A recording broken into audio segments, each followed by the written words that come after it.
Hello दोस्तों, आज की कहानी फूटी किस्मत, एक सीख देने वाली कहानी। एक व्यक्ति जीवन से हर प्रकार से निराश था।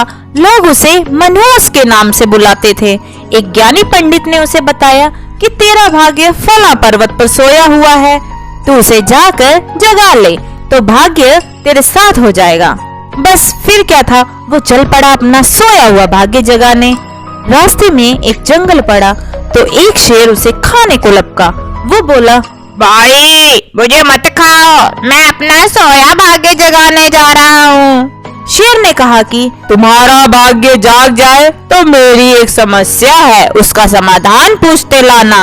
मेरी समस्या ये है कि मैं कितना भी खाऊं मेरा पेट भरता नहीं, हर समय पेट में भूख की ज्वाला से जलता रहता है।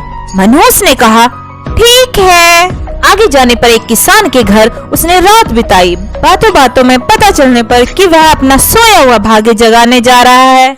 किसान ने कहा कि मेरा भी एक सवाल है, अपने भाग्य से पूछकर उसका समाधान लेते आना। मेरे खेत में मैं कितनी भी मेहनत कर लूं, पैदावार अच्छी ही नहीं होती। मेरी शादी योग्य एक कन्या है, उसका विवाह इन परिस्थितियों में मैं कैसे कर पाऊंगा। मनहूस बोला, ठीक है। और आगे जाने पर वो एक राजा के घर मेहमान बना। रात्रि भोज के उपरांत राजा ने ये जानने पर कि वो अपने भाग्य को जगाने जा रहा है, उससे कहा कि मेरी परेशानी का हल भी अपने भाग्य से पूछते आना। मेरी परेशानी है कि कितनी भी समझदारी से राज्य चलाऊं, मेरा राज्य में अराजकता का बोलबाला ही रहता है। मनहूस ने उससे भी कहा, ठीक है। अब वो पर्वत के पास पहुंच चुका था।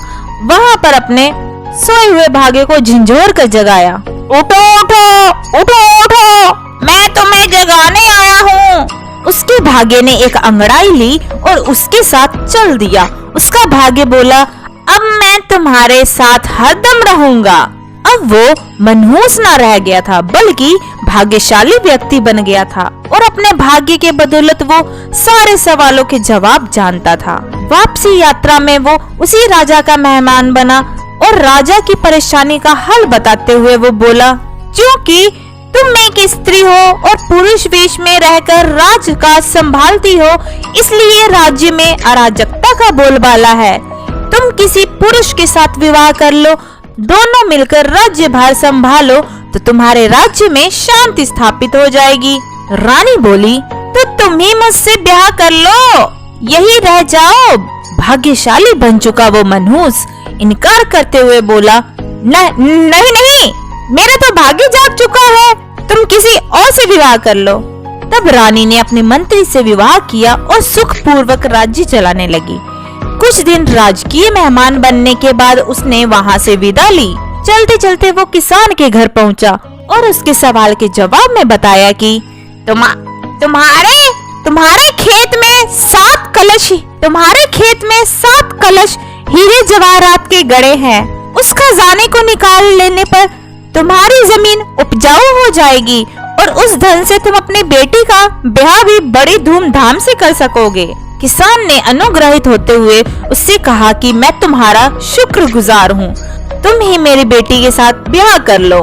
पर भाग्यशाली बन चुका वह व्यक्ति बोला कि नहीं, मेरा तो भाग्य उदय हो चुका है, तुम कहीं और अपनी सुंदर कन्या का विवाह करो। किसान ने उचित वर देखकर अपनी कन्या का विवाह किया और सुख पूर्वक रहने लगा। कुछ दिन किसान की मेहमान नवाजी भोगने के बाद वो जंगल में पहुंचा।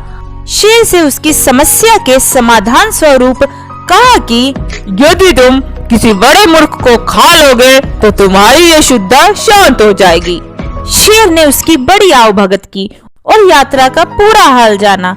सारी बात पता चलने के बाद शेर ने कहा कि भाग्य उदय होने के बाद इतने अच्छे और बड़े 2 मौके गंवाने वाले ए इंसान, तुझसे बड़ा मूर्ख और कौन होगा।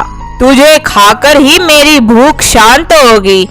और इस तरह वो इंसान शेर का शिकार बनकर मृत्यु को प्राप्त हो गया। तो दोस्तों, इस कहानी से हमें ये शिक्षा मिलती है, यदि आपके पास सही मौका परखने का विवेक और अवसर को पकड़ लेने का ज्ञान नहीं, तो भाग्य भी आपके पास आकर आपका कुछ भला नहीं कर सकता।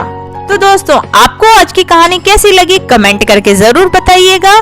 कहानी पसंद आई हो तो वीडियो को लाइक शेयर करें और चैनल को सब्सक्राइब करें। वीडियो को पूरा देखने के लिए बहुत बहुत धन्यवाद दोस्तों।